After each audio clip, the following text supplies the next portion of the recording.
Hey, Bretflix here, coming back at you with another episode of my show. I was sitting around all day doing a lot of nothing, and I figured, what does this world need more of? And I figured it needed more of me. So here I am, and I'm here to talk to you about an underrated Spielberg movie. His newest movie, Ready Player One. I've already done an episode on it, but it's in kind of the later stages of its theatrical run. And so I figured maybe it'd be a good time to talk about another Spielberg movie that came out this decade that I feel didn't get enough attention, and I'm not really sure why. I guess people kind of had a lukewarm reaction to it, and it flopped in the box office. Actually, I remember it being like a thing people were talking about was Spielberg's latest film flops. I don't know. But I want to talk to you briefly about the BFG, because I think it's a wonderful movie and it's a lot of fun. Fun for the whole family kind of thing. It's based on a book that we've either all read or at least heard about. I've only heard about it, I've never read it myself. But based on the classic kids book by the classic kids author, Roald Dahl. And why didn't more people see this movie? Why didn't more people love this movie? I don't really have an answer for that. Maybe it was poorly marketed or something. I remember not seeing a whole lot of it. Normally when big movies come out, you see on 7-Eleven, at the front of 7-Elevens, you see it marked there, or you see commercials for it all over the internet or on television. And I didn't really see a whole lot about this. I mostly just knew about it because of Steven Spielberg. I always follow his movies. I love to see his movies whenever they come out, really, no matter what they are. And I went into this one with high hopes because it is Spielberg, and it's an effects heavy movie. It's a children's movie, and he's made some of the best out there. I mean, E.T., who doesn't love E.T.? So I went in with high hopes, and I think this movie actually even kind of exceeded those high hopes. I wanted a movie that would make me smile. I remember I took my niece to this one, and a lot of it was just like, hey, my niece wants to go to a movie. This is, it's a kid-friendly movie. I wanted her to have a good time, and I wanted myself to at least be entertained. And I wouldn't be surprised if I liked the movie as much as my niece did, if not more. This isn't a movie that only is enjoyable to kids.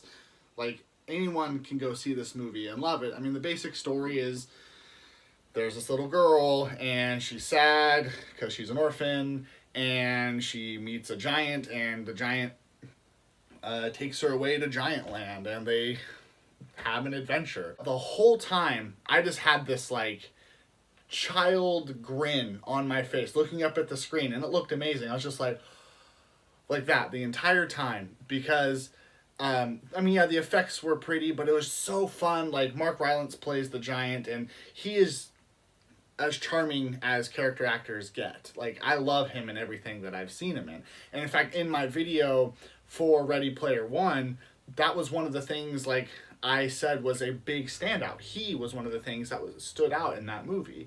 In a movie where not a lot of things stand out, at least to me, Mark Rylance really shined. And so, in this movie, in BFG, I feel like he has a lot more backing him, He has this really great child actress he's working with. I'm sorry, I don't remember her name, but she is as instantly likable and lovable as Mark Rylance always is. You sympathize with her. You feel that connection to the giant that she does right off the bat, and it's basically what you really want a movie like this to be. You want it to be feel good, and you want it to uplift you, and it does. You want it to excite your imagination, and it does. You want it to kind of make you feel a little emotional, and because of how connected you get with everyone during the climax, when things pay off, it pays off. I mean, I remember feeling this kind of wanting to jump with excitement when things all worked out in the end. Spoiler alert. I mean, you can assume everything's going to be fine. But yeah, I thought this movie was phenomenal. A lot of it is just because of how brilliantly it's made, as with any Spielberg movie. I don't know much about how this movie was made, but it could not have been easy, because you have Mark Rylance, and he's doing some sort of motion capture thing, but he's a freaking giant. He's like supposed to be like 30 feet tall or something like that. And then you have the main character, the little girl, who's little girl sized. She's maybe 10-ish or so, or supposed to be.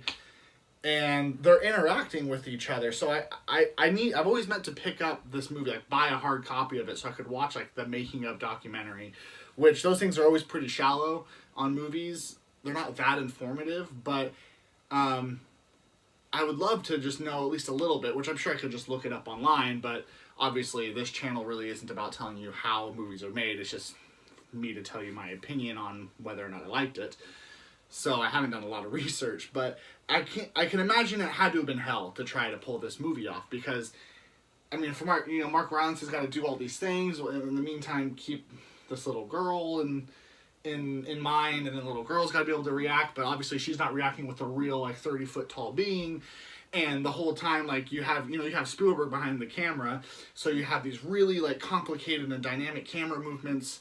There's sequences that take place in a single room where, it's in the giant's house, and everything in the giant's house is giant, and the little girl's like the size of maybe a small cup of water in relation to the giant, and it's shot like an action scene. I think that was something I mentioned. At least I hope I mentioned it in my Ready Player One review. But Spielberg's dramas, I mean, all of his movies are kind of shot like action movies. Even his dramas are. When he has characters interacting with each other where all the drama is happening with dialogue, like, he has a lot going on with his camera, with the blocking of the scene, and this movie's no exception to that. So you have, like, the giants walking around doing stuff, and, like, the little girls, like, getting knocked around by, like, these objects, and the way it's directed, it's very, very exciting. So even though the giant and this little girl are simply just kind of trying to get to know each other, and the little girl's trying to figure out how things are going to work, how she's going to be able to exist in this, like, gigantic house, like, it feels like an action movie. The whole thing does. So I think it's a movie that's going to appeal to everybody. It made me feel like a little kid again. I thought it was really, really good. I think it's his most underrated movie of the decade, and probably I'd say one of his most underrated of his entire career. I don't know why this movie wasn't more loved. So, in fact, I think it's available to stream on Netflix.